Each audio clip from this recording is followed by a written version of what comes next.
Yok. Gel. Bana açtık. Bırakalım. Yerine şey yaptık. Kapıyı öğreteyim dedi. Bu kadarcık da biliyorsunuz. Evet. Evet. Ay, vallahi. Bu kadar da. Burası İşte Ruslar bu yüzden istemiyor. değil mi? Bu totemler yayılmaz.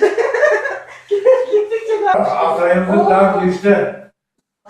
Mutfağımız da var. Var şeyde tuvalet banyo, gelen misafiri orada da var. Yalova bak milletvekili yer atılmış burada. Bahri Gülce, belediye başkanı hepsi burada var. Burası ev değilmiş tamam. Evdi. Biz işte bunu tamir ettik ya.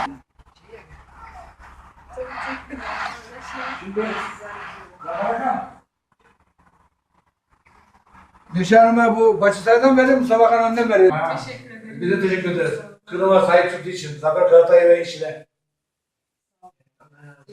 Evet. Bundan sonra da Harikasınız ya. başarılı devam diliyoruz. Kırım hocam. Hocam şuradan bir gel bak sen.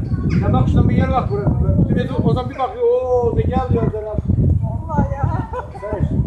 Ben diyorum bu çıta Putin'in korkması kadar. Sen bu Başısaray'ı